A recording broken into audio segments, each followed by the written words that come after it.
Hey everybody, welcome to another episode of Defense of the Patients. I'm your host Cyphus. I'm sitting here with my co-host Roland. Yep. Hello. I'm sorry, I'm tired. I was looking for something witty and then I realized it wasn't happening, and so I just had to be like, yep, sorry, Oh my God. How's it going? Roland here. And on that exciting note, we welcome a very special guest today. We announced it on the stream, but some of you may not have known he was a-coming. Mr. Maut. Maut, welcome to the show. Thank you for having me once again. Very excited to be here. I thought it would be a good idea to come back and say hi to my favorite podcast. So, whoa, that's a sound clip. That's a sound clip that I'm definitely cutting out of. It's already recorded, right? Yep, Let's just kill the interview here. Yeah. That was a good note. Easy. All right. Eatsy. Oh, so what have you been up to lately? What's going on with you and me? Of course, we just finished up Captain's Draft 3.0. I'm not sure if you guys caught that, but Yes. it's a very fun tournament. Every game, yeah. Yeah, we had a really good time doing that. We did Canada Cup, which was a bit smaller. That was just something to do, because we had nothing else going on. And now we're taking a break because obviously the Shanghai Major is going on. Where Moonduck is kind of reloading and getting ready for our next event, which we'll have pretty soon. But I have no announcement for it yet. But yeah, I mean, pretty much I'm just chilling. I'm trying to pick up work here and there, and well, yeah, that's something that I'm just like. That's why I'm here, like just to hang out, and do stuff, Well, we're hiring specifically for a person named Maut. So if you want to fill out, like, put your CV on there and like a cover letter. We'll consider it. Yeah. We'll need a headshot. Eatsy. He's got some good headshots going. My name in the hat. No, Captain's Draft is a cool term. I remember when that started going on. We had somebody on from Moonduck right before I think it happened, and they were talking about it. Oh yeah, it was Sunsfan talking about it. Yeah, I remember. I didn't see the episode, but I remember you had him on. Mm-hmm. And then I remember just seeing it. Like it felt like it was one of those like great magnet in the sky sort of things where we had him on, and then all of a sudden I just saw everything about Captain's Draft covering Reddit for like a week and a half. Yeah, it was our highest engaged tweet of that month.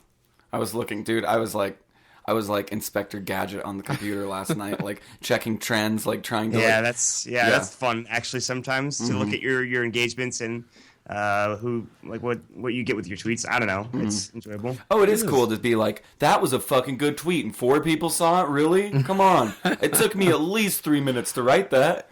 Yeah, the 140 character limit makes you a master craftsman with tweets sometimes. Not me. I'm like, hey Denny, we need to get a message out there that's 140 characters, that's concise and to the point. You got that, dude? And he's like, yeah, you'll do it. But yeah, so it was cool to see. You guys had a really great lineup of teams for Captain's Draft. It was cool to see that kind of tier of team kind of support an event like that, and just really for the sheer entertainment of the community. It's fun to take a step back from real serious Dota, and play those fun events. Exactly. I think first of all, you talked about the teams. We got really lucky. Obviously, getting EG is. Once you get EG, then pretty much all the other teams will line up and fall into place for the most part. OG and Secret, they played a lot of Dota, and they didn't really want to be involved in that particular instance, which was fine. But yeah, it's essentially a fun tournament that we get together, we have a good time. The draft takes not very long, which is my favorite part of it, and we get to see a lot of good Dota. Yeah, I mean, it's fun to see people on heroes they're uncomfortable with. Or just wacky little builds, or being surprised by oh, that hero's gonna suck, and then next thing you know, you're like, no, that hero didn't suck on that individual player. Yeah, that hero was great. So. Yeah, I think to that point, I think that is the coolest thing about Captain's Draft is just seeing, because I'm watching the Shanghai Majors, right? I think everybody is.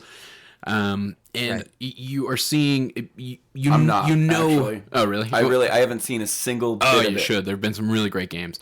But you see, you know that these players have played these particular heroes. You know that they've played, or they've banned those, or they've decided on those particular bans, those particular picks. They've done all of that research so far in advance that it almost becomes like a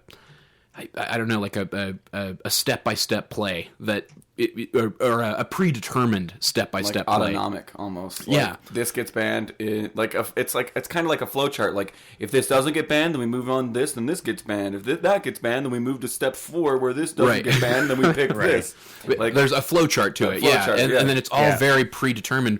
But those captain's draft tournaments, seeing players on heroes that they aren't necessarily very comfortable with, that they don't really get to practice all that much, it gives that pro environment the pub feel that I think everybody kind of looks for. That's all we do is pubs. I mean, 99.99% of us play pubs. You know what I mean? The rest of you guys are doing like awesome scrims and like talking about strategy and stuff. And even if you do see a player, like, I mean, if you go watch Arteezy stream, you're not going to see Arteezy with the rest of EG playing against complexity. You know what I mean? Like, you're not going to see that level of a pub. You know, where it's serious but not serious at the same time. I don't know. It's nice that it was a really refreshing change of pace. I felt like. Yeah, it was fun. That was one that I watched religiously, the captain's draft, because it's so serious, man. With like, and I love the fact that it's serious, Shanghai and everything like that. But I've got work to do.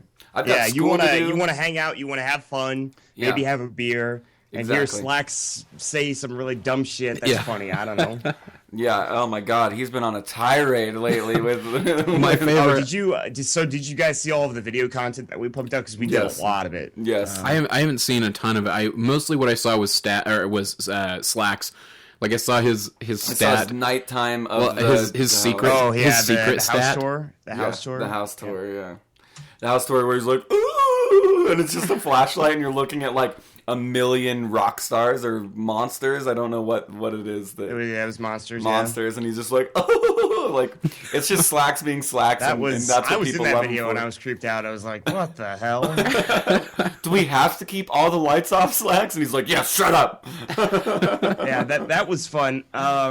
We did the 50 Shades of Grey video, which I did see that. That was I wrote that video. Like, I was the one doing all of the dialogue and stuff like that, and I liked it when I wrote it. And then when we were filming it, I was just like, or when we were about to film it, I was like, Slacks, do we really have to do this? I'm really, like, I was second guessing myself because I'm not one of those big content creators. I don't make videos. I'm a caster, right? Mm-hmm. And Slacks is like, no, we're freaking doing this, man. Get ready. And, like, he gets the camera and he just starts directing. And he says, this is what we're doing. Get your ass in the freaking room and start talking and start reading 50 Shades of Grey. I'm like, all right, man. Okay. I guess we'll do that. I did get to see that video. Was really that was good. a great one. That was good. What was was the 50 Shades of Grey video? That was does your friend suffer from Maut, right? Yes, it was the Mautism video. Yeah. We couldn't say Mautism. We couldn't say Mautism on stream. We thought that would have been I understand tacky. I maybe not even tacky. For the sake of comedy, I think it's all right.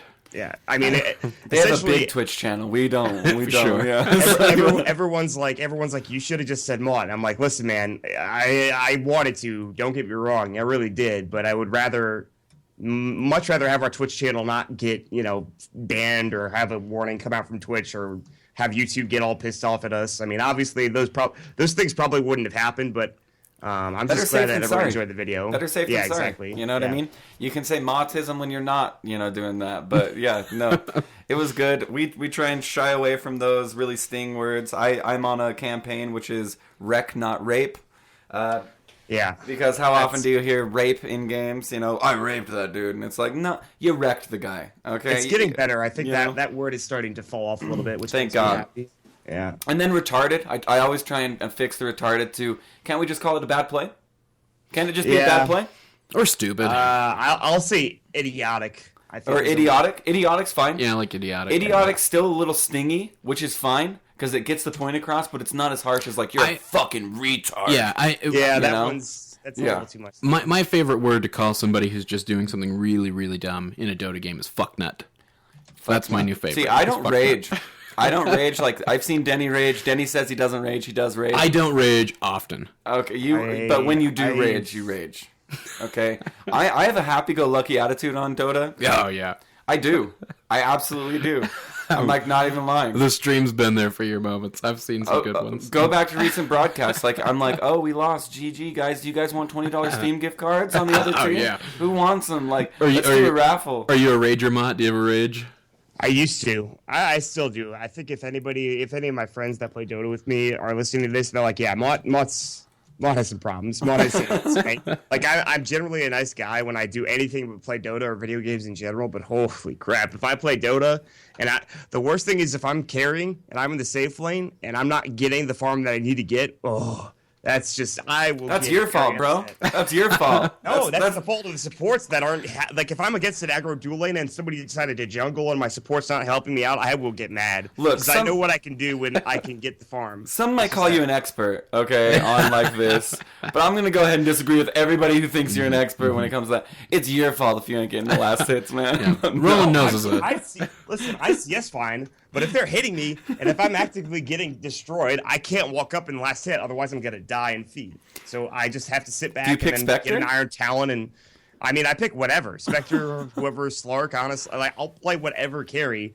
And I will do, like, I know a lot of people are like, I'm going to pick Spectre when I have no, support on my team. That's not something I'm going to do. I pick according to what I think is going to happen in the game. And if it still goes badly, then I'm like, I get upset. But I've gotten that was a while ago. I've gotten way better at it. Like I know that there's always issues. If some guy wants to jungle, that's fine. Let him do it. And even though I'm having a bad lane and I'm not getting the CS, I know that I can still come back. I can get a Midas or I can get whatever, and I can still do okay. So I've gotten better at it recently, and that's really like the only instance of me raging in video games is that specific scenario. I do rage. Okay, I'm not gonna lie, I do rage. But what I raged upon was I'm loading in, and I see that I'm lucky enough to be on the same team with a all caps Trump 2016. Excellent. And so I'm like, okay, whatever, that's fine. I pick whatever. I get into the game.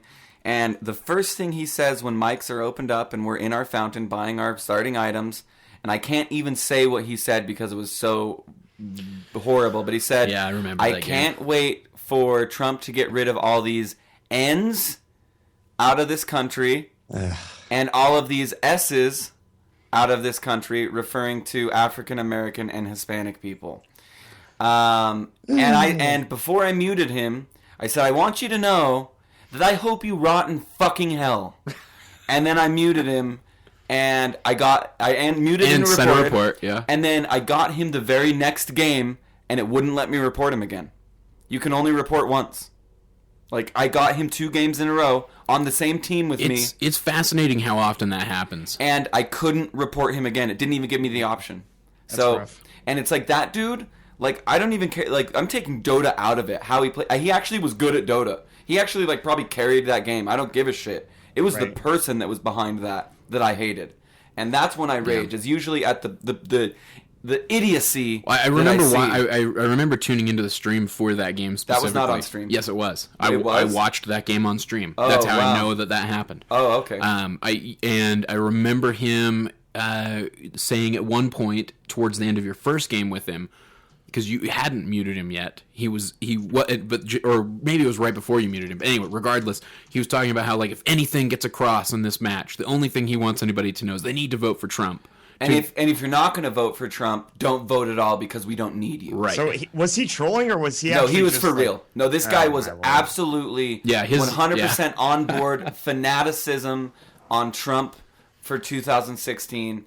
And honestly, like, it gave me shivers down my spine. Well, just fueling his racism. I mean, regardless. Which is really weird, I think, because almost every person on the internet is going to be, I think, mostly liberal, I think. There's a couple of conservatives and stuff like that, but I think that's really strange to see something like that, honestly.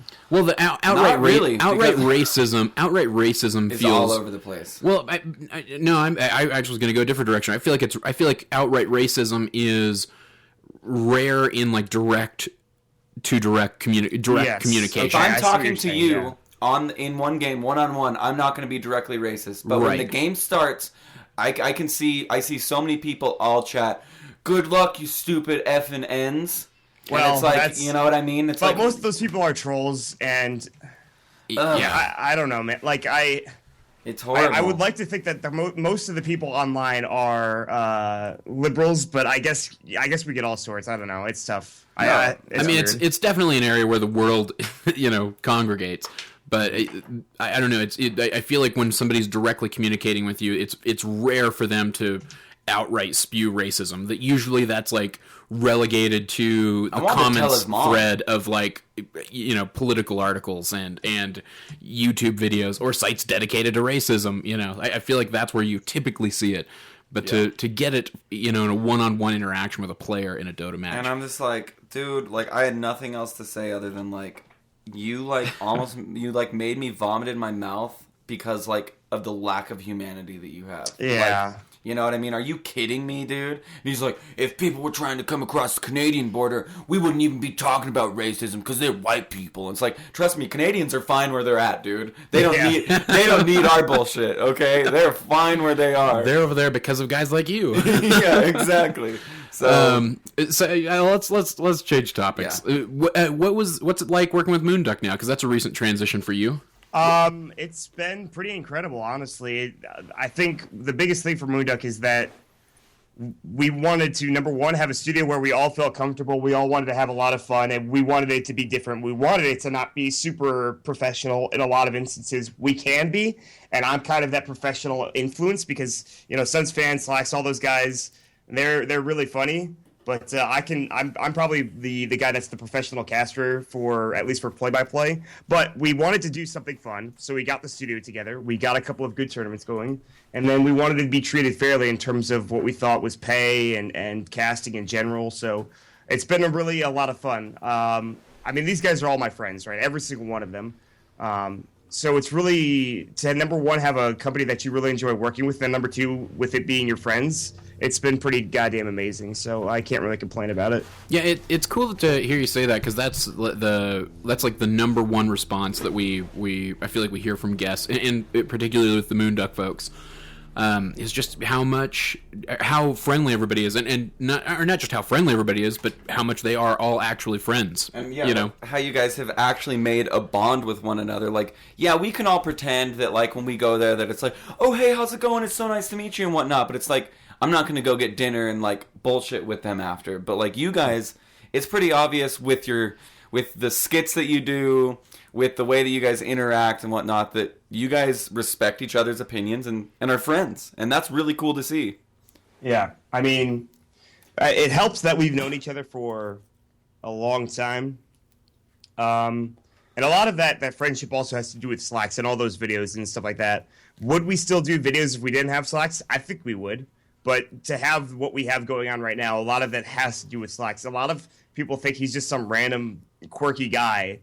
He's actually super intelligent. He used to be random quirky guy. Now he's now yeah. Sorry, continue. People think of, like, if you think of Slacks, how come every guest that comes on here wants to talk about Slacks? What MMR would you think is Slacks? Like, I know he's like 4,500, but I'd guess that he's about 3K. No, I know he's almost 5K right I know, now. yeah, I know he's about to make it to 5K. He's an extremely skilled player, but I mean, and he plays those, like, really successful heroes like Omni Knight. And he plays, I mean, he had his techies thing going on. I'm not sure if he's still running the techies still, but not really. He was an excellent techies.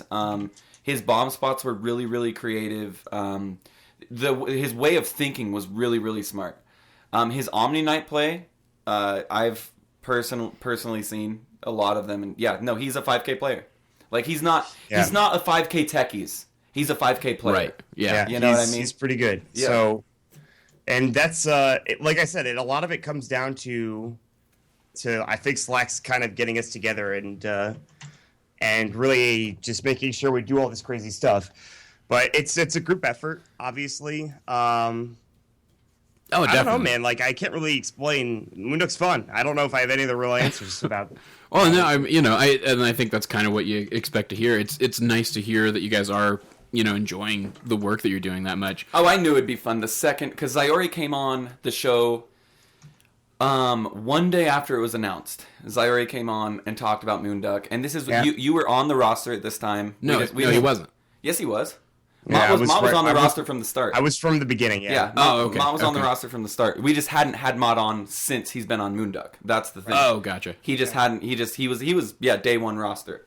And I look at their website and I'm like, this is gonna be fun. is like that's the whole point of the website. I mean, I know you guys work really closely with your web developer, and when I go to moonduck.tv, it's not like some like no offense, Team Liquid or Liquipedia. I love you. I get all my information from you, but when I go to you, I'm like looking in a library. You know what I mean? It's not very fun. My voice is quiet. Like I'm just, I'm trying to just find what I need and then reference it later. But when I go to moonduck.tv, it's like, flashing with this hippopotamus on top of the earth, and like you see the talent and you're like, "Oh, I know him. He's cool. Oh, I know him." And like it's fun. Like, and I think you guys really nailed it. Like when Zyori came on right after the launch, he's like, "We were just thinking for just names that just don't even have any meaning behind them. Just something that's just a studio could be called, and just some jokey whatever name." And it's I wasn't even there for the name conception. I'd gone to bed and I come back and we're all of a sudden Moonduck. I'm like, what the hell? What? Okay. All right. And you're like, and our logo's going to include the Earth and a hippopotamus. Now I know we're Moonduck. I wish I could tell you a story behind the name, but honestly, they tried explaining it to me, and I'm just like, yeah, okay, I don't know what you're saying, but great, sure. Well, I think it's paid off. It's certainly, I mean, it's stuck out. Well, you're branding it, and Moonduck and Chill, like, look how good that works. You know what I mean? Like, and all the iterations of Moonduck, like, it's something that caught on really quick. What the Duck, and just everything. What the Duck, the content that's Moonduck come out Chill. of the content that's come out of the studio has been a blast to take on. I mean, first and foremost, starting a new studio, even if you have really good talent, not an easy thing to do. Not an easy thing to get your brand out there, because now you're taking these big personalities and you're saying, well, we're not really big personalities, we're a brand now. We're big personalities within a brand. Right. And trying to get that brand recognition is, I can attest to this, extremely fucking hard to do. But you guys did it in really clever ways. You worked hard. I mean, everybody on your team works really hard. That much is apparent to the entire community. We know Slack's work schedule. We know how many nights you've stayed up all night casting games. We know Pimp Muckle and his crazy mad genius bullshit. Well, we know Suns Fan and his like 18 different business ventures he's in. Like we understand that everybody's giving it their all, and it's appreciated. It's cool to see. I mean, you guys are getting some pretty positive feedback from, and we'll get into the kind of the controversy on the major in a second. But yes, I mean, you guys are looking pretty golden coming out of this whole thing. Well, we did one thing. I mean, this is what I was talking to you guys before we started. We saw that the majors were having some issues. Obviously, when Perfect World was canned, they said, okay, well, we don't have the gear to do a panel. And we're like, well, if they don't have a panel, maybe we should do something. We should maybe get a panel going and just try to have some fun with it.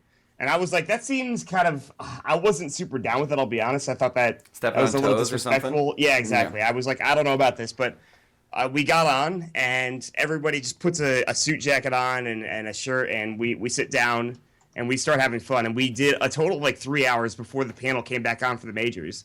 But we had like 14K viewers at the end. And it was pretty much like Slacks was just essentially like flaming everybody. There was like a really savage joke on my behalf or something. And I think we got a lot of really good feedback for like that one set that we did. So it was nice to see that. But well, it's great that the community can say, hey, we love this game so much. We love the creators of this game. We understand you guys are going through issues. You're going through a pretty big issue here with production. Hey, we're a studio. We're more than happy to do it free of charge and just make sure things can go smoothly while you get your shit figured out. It was a nice bit of relief, I think, for anybody watching it, because I mean, I think it was Friday night that I took my rig back to my place and I sat down, and the girlfriend was over and she was going to play a game, and we wanted to have some cuddle time, sit together, so she was going to play her game, and I set up my monitor, and so that I could sit on the couch and watch some great pro Dota. And I sat there for an hour and a half just looking at the Shanghai Major logo, waiting for it to come back. And you're like, it's coming. Yeah, it's coming. Yeah. It'll be here. It said broadcast resume soon. Yeah. Come on, it's coming. It was a brutal wait. And have you guys received any feedback from Valve, because that had to relieve a lot of stress for them? No. Valve is very hands off, I think, for the most part. It's very rare that they'll talk to you about something that you did. Which is fine. Not that rare lately. Not that rare lately. We could talk. Obviously, there's a lot of controversy because of what they've been doing recently. But No, I think we just did it for ourselves. We got good feedback from the community, and that was all we were happy about. We're like, okay, cool. Yeah, well, and from a community standpoint, yeah, I think it was definitely obviously appreciated. And brand building. I mean, you got it. Yeah. You guys did a good job at further bolstering the Moonduck brand, which, you know, I'm happy to see. Like, you guys were all my friends before Moonduck, you know what I mean? And it's just cool to see that, like, Zyra was like, hey, I've got an announcement. I can't tell you about it, but I'm coming on your show and you'll know all about it. And I was like, I'm stoked, dude. Like, can't wait to hear about it. Love to see it. And it's just cool to, like, you know, our first interview with you was like you and Greg talking about high ground, and then our first interview with Sayori, he's out Beyond the Summit. You know, and our first interview with Suns Fan was before Moonduck, I want to say. I think it was right after the inception of Moonduck. But I mean, regardless, it's cool to see what you guys have built for sure. Yeah, and it's just like it's cool to see that, you know, I mean, what you guys hear on air is about half of it because, I mean, we like to talk to these people as well off air and like, how's it going, man? You know, eat up too much of your time. Yeah, eat up a ton of time, and it's like, yeah, it's cool to see that like people that I respect in the community, putting in hard work and receiving, you know, accolades for doing so. Yeah. And I mean, it makes me happy. It gives me hope. It gives me drive.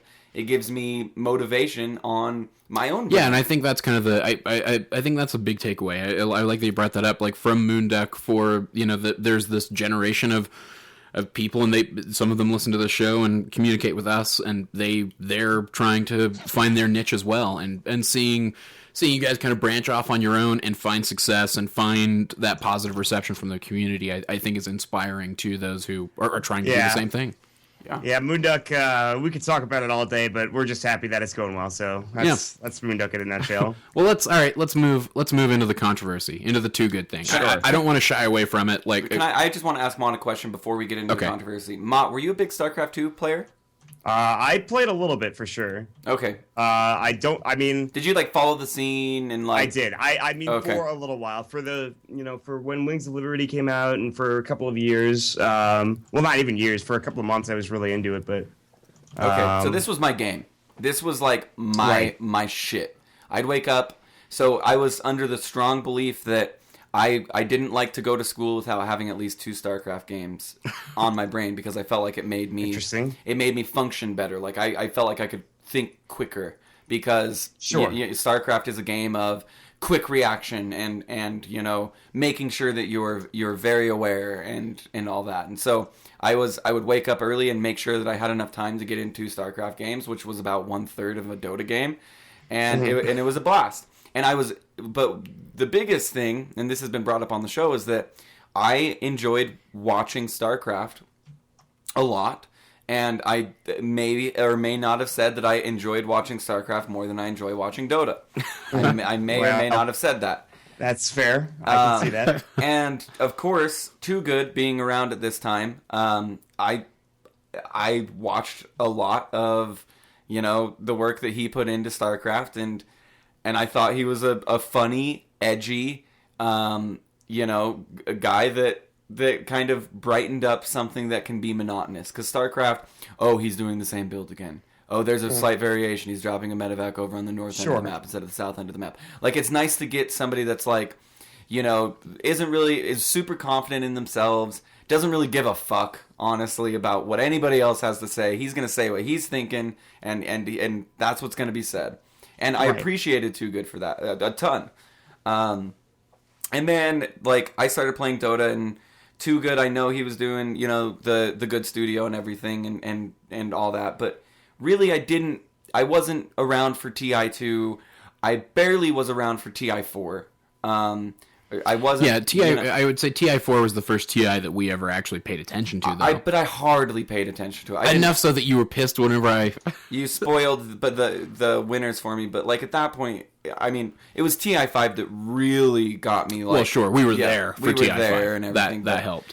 Right.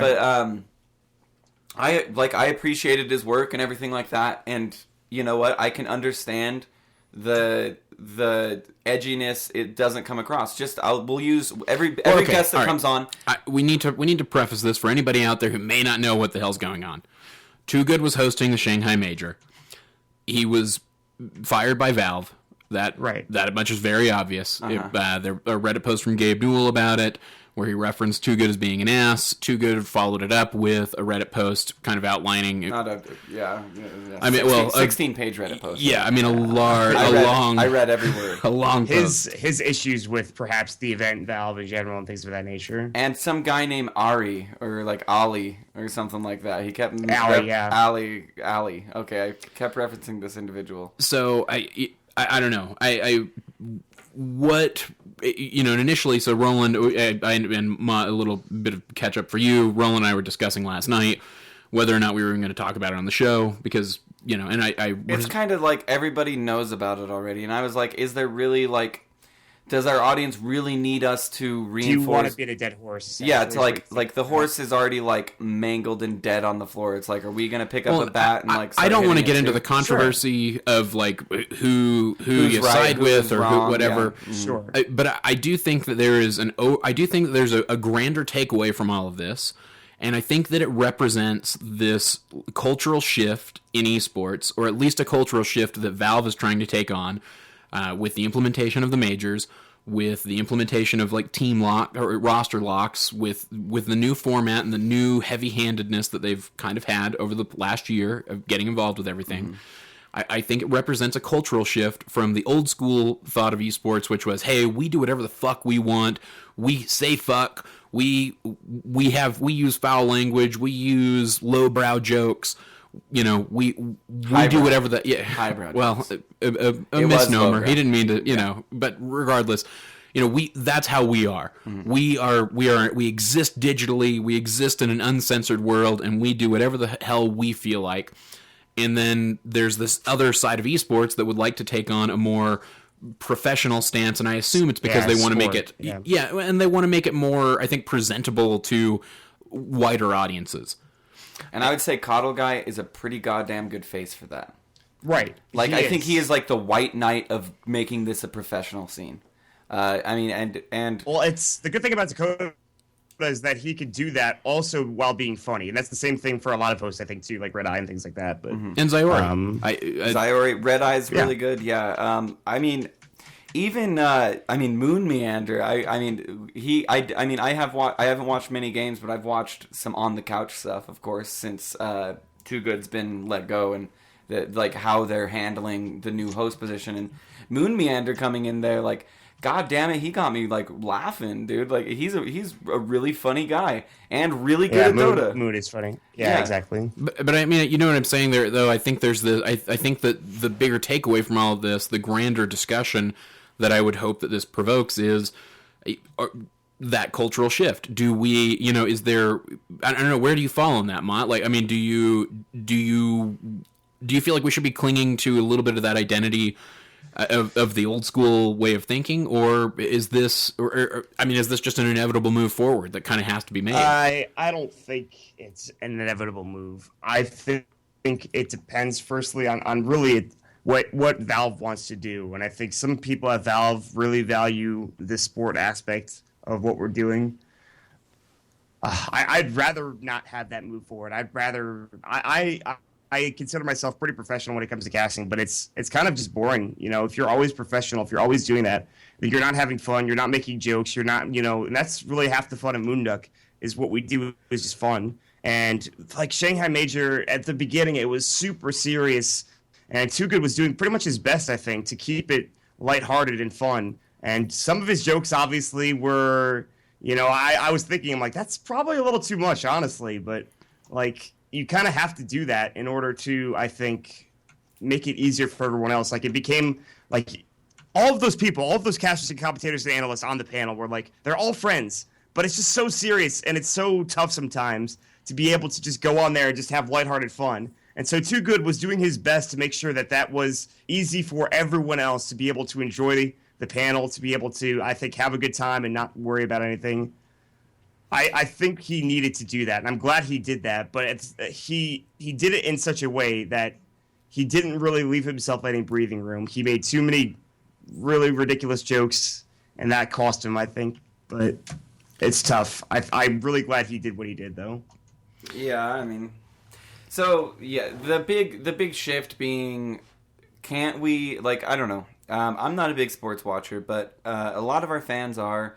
And I know I have family that is. I know you used to watch sports and whatnot. Oh, I still watch sports. I'm down for it every day. And I mean, there's a fine balance even with those with the people that are on the analyst desk or you know, they're definitely more tight-lipped than anybody in esports would be. They're super tight-lipped, but they still laugh.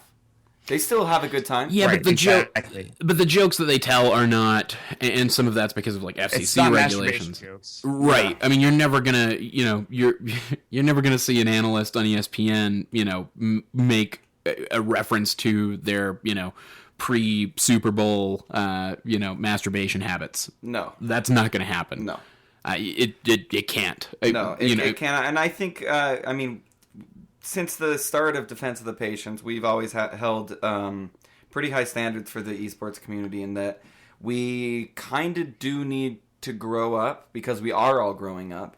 We're still here, but we're getting older. And why not say, look, maybe this would appeal to more people if we weren't some good old boys club shooting jokes at each other because we think they're funny to each other. Let's try and appeal to the 200,000 people that are watching this live. More so than to appeal to the 6 people that are on the panel. You know what I mean? And I fal like all too often... Well, no, I don't think that's what this is about. I think this is I think this is more about appeasing, or maybe appeasing is not the right word, but certainly pleasing the old school gamer society. I mean, there's a philosophy there that we do get to do and say whatever the hell we feel like.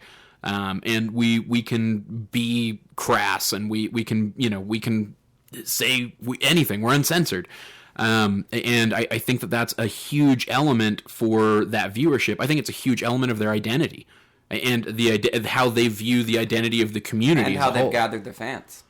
Oh yeah, absolutely. I mean, and that was, within the first paragraph of reading Too Good's statement was like, I needed to give a highbrow or lowbrow joke on to my fans to get them, pumped for this, and then I was going to tone it down.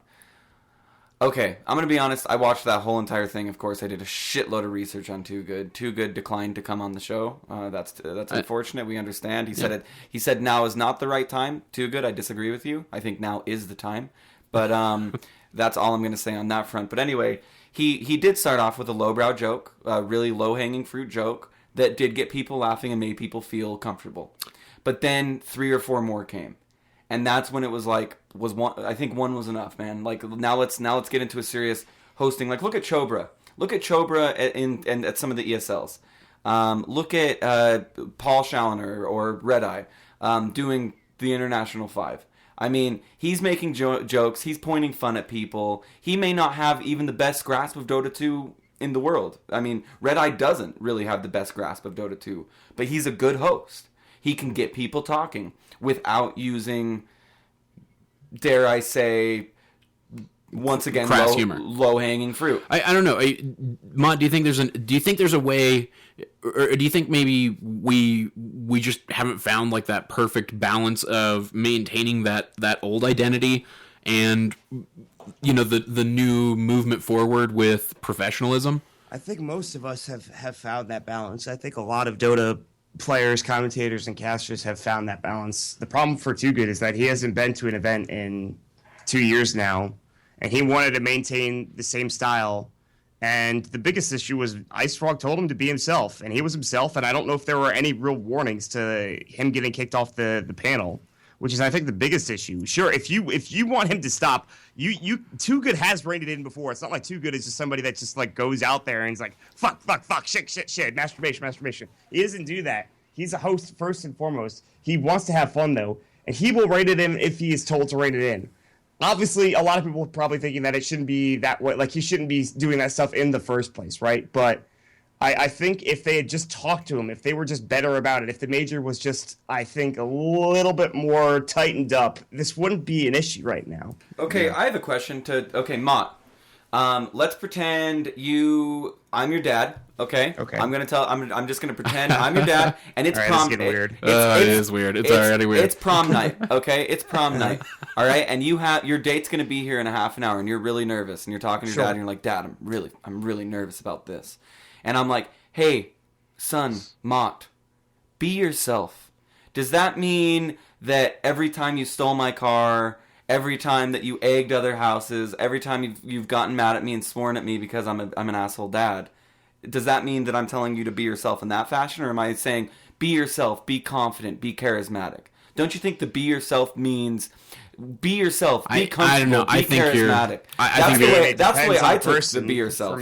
For me, would be like, okay, yeah, be confident and charismatic. But Too Good obviously took that into a different way. I think that's what the be yourself meant. I think that's what the be yourself meant. First of all, let me just explain that. I don't like Too Good had like one or two segments during the entire Shanghai Major where he had like maybe 2 or 3 bad jokes. He had a couple of segments with bad jokes, but during the rest of the time, he was a good host who knows a lot about Dota. He's 5K plus. He just and he honestly made it seem like he didn't know as much just because he hasn't been watching Dota. And I feel like he knows plenty about Dota, and for some reason he just didn't want to talk in the way that he felt like a confident person in Dota would. I feel like Too Good did a couple of really bad things, but that overshadows the fact that he actually was doing a pretty good job. That the whiteboard thing obviously was really cool, or the piece of paper, whatever the hell it was, where he listed the pros and cons. Sure, there were a lot of jokes that set at the players' expenses, which is really bad. But I think as far as like really lowbrow humor goes, there weren't that many instances of it. And the whole be yourself thing, obviously, I think James just did go a little too far, and I think he kind of wanted to see how far he could push it to a certain extent. I feel like that there definitely was an ulterior motive for him in that instance. I think he was like, okay, give me a reason to be this way. Give me a reason to act like the way I act also is another thing. Yeah. I know I'm all over the place, but I honestly, I don't know James well enough to be able to say this, that, or another thing, So. Sure. Yeah, I don't know. I see, and I take the whole be yourself thing a little bit differently as well. Like, I mean, I think if you're going into that, you're saying be yourself. At a $3 million tournament that's super professional. Yeah, but right. Yeah. I still think I still think the takeaway, and I think you put me in his shoes. I think my takeaway is going to be yourself, be your brand of humor, make your kind of jokes. Sure. I don't see. You don't think there was a meeting before that's like, hey, let's keep we're gonna have 200,000 people watching. Let's keep the F's down. Let's keep all those 4-letter words down. Let's not talk about sex. Let's not talk about politics. Keep religion out for sure. There usually is, but from what I don't know, I've been talking to a couple of people at the major, and it just seems like there's a lot of confusion going on. Is what it seems like. So I don't know. Yeah, if there was a meeting like that for when we were at TI4, there were meetings like that. They were like, listen, don't be an idiot. It's pretty much what Valve told us. Like, you could be yourself, but like, don't swear. Don't appeal to the lowest common denominator of humor. Mm-hmm. Like, but at this event, it doesn't seem like that's actually the case. Hasn't he had that speech before, though? If he was at TI4, he had that same speech, right? Yeah, he definitely did. Does he need the speech again? I mean, well... you know what I mean? Maybe. Probably for whatever happened here. Again, I just think it's just... I'm just playing devil's advocate here. He wanted to see how far he could get away with it. And there's never been a precedent of somebody being fired. So he's like, I won't get fired. I can do whatever the fuck I want. And maybe they'll say it was bad. That might go into it as well. That he was the precedent that was set on, like, and now everybody says... Well, I mean, he's regardless of how this plays out for him, and however you feel about Too Good's performance, however you feel about Valve's way of handling it, I mean, he's definitely the example that's been set now. It's the benchmark. It's the don't go that far. Right. And everybody's like, no, look at all the casters. They're so, like, walking on eggshells and scared. Coddle Guy is not. Sheever is not, because they understand that, like, hey, I've never been that way before. I'm going to be myself because I know myself is professional, I mean, Coddle Guy, goddamn it, the most handsome dude in Dota too. Like, he could just sit there silently. Second only to Maut, of course. Second only. He's a hand. Yeah. Okay. I mean, you put him in that suit. He's got that scruff going on. You know what I'm saying? Like, I'm sure like all the ladies are out there like, and he's like, I'm married. I'm sorry, and they're like, no, please, I won't tell. Stuff like that. But like Coddle Guy, I don't feel like he's like he thinks he's walking on eggshells. Like, I feel like Coddle Guy's doing what Coddle Guy has done. He thrives under pressure. He's like, oh, I know I have to do this, that, or another thing, and I have to be good. Yeah. And so he's done a pretty good job of that. And his prep work. I mean, his prep work is, I mean, his penmanship. Let's start there. And I don't hear any more about his penmanship. And then his prep work. Like, I mean, he works hard. You know what I mean? And really, we were talking before we were even talking to you, Maut, is like, God damn it, what an opportunity for Coddle Guy for Too Good to get fired. Like, I mean, Coddle Guy stepped in and said, yeah, I mean, I wasn't expecting this, but actually I have 4 notebooks filled with preparation that are in my mind right now, okay? Yeah. So... All right, Maut, this is, I feel like the heart of the issue, and what I'd like to get your view on is, do you think it's a bad move to move towards the more professional thing, or do we hang on to that old school identity? I think there's a balance that we need to strike, and we're getting close to that balance. We kind of we screwed it up, I think, with this tournament, especially through production and through, obviously, all the issues. I want it to be a little bit of both, honestly. I want it to be a lot like Moonduck. Even Moonduck sometimes is a little too unprofessional, I'll say that much. But we're getting there. You do have slacks with you, so... Right, I feel like... I don't know. It's tough sometimes, honestly. It's really difficult to find that balance. I would rather be unprofessional and have fun than be professional and it be boring, essentially. Yeah. But people, you got to realize is that this is a big cash cow for this company, you know what I mean? And you guys are the representatives. So as much fun as it would be, to have the crass humor and like that camaraderie between everybody, maybe that's not what they want. And at the end of the day, they're the people that are paying you. You know what I mean? I don't know. It comes down to what Valve wants, but they've never specifically told us. Honestly, that's another issue, is just Valve's communication. I think a lot of that has been shown this major. I don't want to obviously badmouth the company that I essentially work for because it's Dota. Mm-hmm. Valve has lacked communication before. That has been an issue. They don't have a PR person. We don't really talk about what they want from the event. It's tough. They're just like, do it, man. Like, let's watch some Dota. Like, you guys don't do stupid shit. Don't go to the lowest common denominator of audience. And like, let's go. All right. I don't know. I think that what I like about all of this is, and I think Moonduck is a great example of how you guys can find that perfect balance. It is nice to have casters and hosts who are professional, hosting the event, providing the necessary information, having a little bit of fun here and there. But at the same time, like, it hasn't hindered you guys, and it shouldn't hinder you guys as personalities creating that side content. Like, yeah, maybe it sucks that we aren't that way anymore with tournaments, with major events. But I don't think it means necessarily that it has to hinder that auxiliary content creation that exists out there.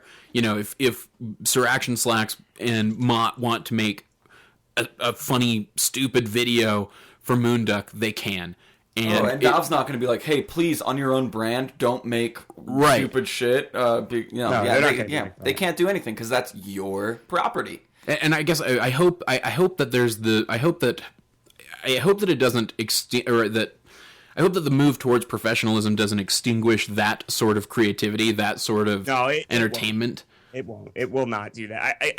If there is a market for that sort of thing, it's never going to get extinguished. It's at these major tournaments. Are we going to see a move to professional boringness, or are we going to just see the unprofessional side? And it is going to be that balance. Eventually, we will find that balance. This major has been an experiment for that regard. That's what it comes down. Excuse me. Yeah, for sure. All right. Well, Maut, what do you guys have coming up? Anything big that you want to plug? Anything you're working on right now that you think is cool to talk about? I told you guys this beforehand. I'm just kind of sitting and doing my own thing for right now as we're waiting for our next tournament. We'll talk about that in a second. But I've opened up casting coaching, which is something that I've never done before, and I think is very interesting. So if people want to check that out, they can obviously tweet at me or email me.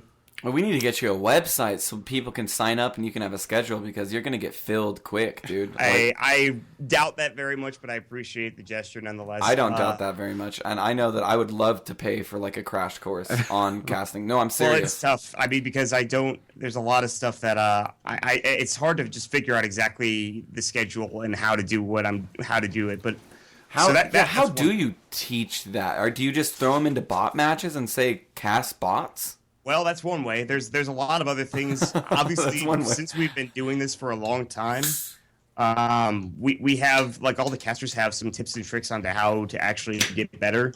But once you get through those tips and tricks, you kind of just have to get the person and just let him fly on his own and just say, here's what we're going to do. This is how we're going to try this. But a big thing is also, casting with them and just trying to figure out ways to essentially just to help them. I don't know. It's tough. Listen, I have some ideas, but other than that, it's going to be hard, I think. Well, it's cool to see that kind of springing up because you see coaching for players all the time, but there are a lot of players that, that recognize they're not going to be pros, that recognize they can have a deeper understanding of the game and still not be pros, and want to be involved in another capacity. And that's, but hey, why all power to them? Why not take advantage of somebody who's doing it? Exactly. Yeah. So what's the next big tournament on the horizon? Well, Moonduck is going to be setting up another tournament here within the next couple of, I don't want to say months.